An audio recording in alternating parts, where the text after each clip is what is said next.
Welcome back, everybody. We are currently on number 2 of our top 10 things to consider before, not after, but before starting a business in 2021.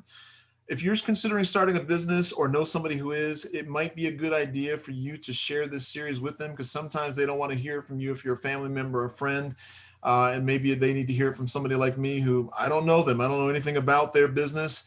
And if they have objections, let them have it with me and not you so you can maintain relationships. So click the subscribe button, click the thumbs up, click the alert button, and then share the video with anybody you know that might benefit from this series. The playlist is also at the end of the videos that I'm producing here, and you can click on those and listen to the prior ones. And I'm not going to spend a whole lot of time on these because I do cover them in detail, but I'll go through and give you the quick highlights here before we jump into number 2 today.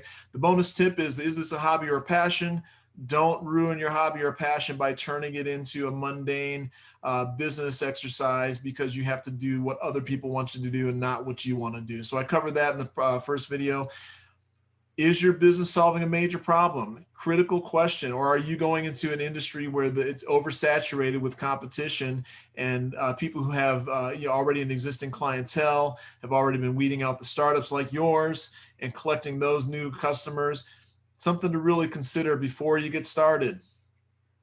Is your boo fully on board? Is your better half, your spouse, your husband, your wife, your partner, do they fully know what you're about to embark on and the impact that it's going to have potentially to you, your family, and your personal situation? So, got to answer that question fully and make sure that they know what you guys are embarking on. Number 8, are you personally cash flow positive for the long term? If you're going to quit your job and start a business, do you have what it takes to last long enough for this thing to sustain itself and to grow to where you can take a salary? Most situations don't have that set up, and unless you have enough padding to make it through that time, and you need to go several years beyond what you even think, because again, it's not typically what you think. You're not going to hit home runs at every turn. Make sure you have that realistic pro forma. Number 7, when will this current lockdown end? Something you got to ask yourself. Do you know, have all the indicators and everything of when this thing is going to end, and then what it looks like once it does end, if it ends? Something else you really want, if you're considering opening up in a business right now, maybe it's the right time. Again, I'm not saying that it's not, but make sure you can answer that question and what that means to your startup and your business. Do you have the energy? We need Red Bulls or 5-hour energies to sustain, because you have to have enough energy not only for your family, your personal situation, but your business itself. It's its own baby, and the employees that work there. And you've got to have enough energy to make sure that you can drive and encourage other people and get the job done. This is not a job where you just leave at the end of the day and you'll get to it tomorrow. Not the same thing at all. Number 5, are you just trying to escape? Do you have a job situation that's toxic, or maybe you're just bored? Is it better for you to consider just finding a new career or making a step over versus starting a business? Because it's not the same thing. So I'll cover that also in depth, but make sure you don't make that mistake by leaving your job because it's not a good job situation and you're going to start a business because you think that that'll solve it for you. What's the competition look like? Covered this in detail, right? This is critical also in terms of where we currently are with our current environment. But you need to, again, make sure that you know what the competition is doing and what that looks like globally as well. Are you starting up something that can be offshored or done cheaper? Or are you offering something unique that can only be done locally or in person? You need to make sure you can answer that question 100% confidently. Number 3, do you have what it takes, right? Have you ever asked yourself, it can't be that hard. If that person is doing it because you don't have respect for them, or if that person can do it, anyone can. Not necessarily. I know there's a lot of people out there that you look at and you're just like, oh my gosh, how is that person making all that money and doing it? They probably have some skill sets, some stick-to-itiveness, and just some drive that you may not necessarily have. And they probably don't necessarily show, it doesn't show up in terms of how you engage them, right? There's a lot of things that go on behind the scenes that maybe they do have the skill set and you're just not giving them the credit, regardless of what you think of them or how much you respect them or don't respect them.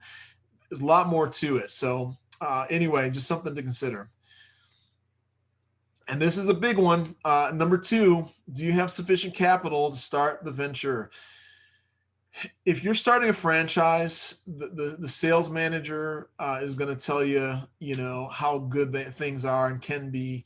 And again, typically they quote you the top people that are doing it, that are well capitalized and been doing it for a long time in terms of what they're looking at. And you're going to go in because you want this thing to happen with the, you know, the wide eyes and say, yes, I want that. I can do that. But you don't understand all the steps that it took to get to that point to where they're finding success. You talk to people who are doing it and finding success, and they've been doing it for a long time, but that's the point. They've been doing it for a long time. And a lot of times they just don't necessarily talk about the lean years, right? Unless you specifically have somebody you trust that will tell you about the lean years, it takes a lot of right things, a lot of good things have to happen. Sometimes you have to be lucky. It's just kind of like winning a Super Bowl or winning an NBA championship or a World Series. Sometimes you have to be lucky for things to really fall out for you to be wildly successful, which means you don't have injuries in the sports world, right? And you get that lucky break. It's the same thing in business. Sometimes in a current environment, there's a lot of companies that are going to, you know, come out of this that are struggling right now. But after this whole lockdown takes place, they're going to come out of this current environment and this current economy, and they're going to thrive because they just kept the lights on just long enough, right? And that means having enough capital to sustain yourself, enough liquidity, enough access to loans, right? All the things you're hearing about that the big companies have, a lot of you, the small businesses do not, and we all saw this, right? Do not have access to sufficient capital to sustain you, and that means if you're taking out the loan, that you know that you're going to be able to recover after, you know, this thing turns around, which we still don't know enough about, right?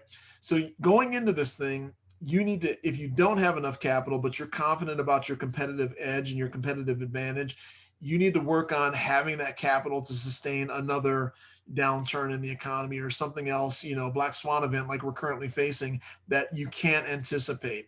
And even when times are good, that's the time to exercise and engage and apply for those lines of credit and get as much as you can for the downtimes, right? Bankers don't lend to people who don't need the money or who need the money. They lend it to people who don't need the money. And that's when you need to go after it and make sure you have enough to do it. So when times I've gone through, you know, the downturn in the economy back in the .com when the .com bubble burst, had a startup then, we're doing wildly successful.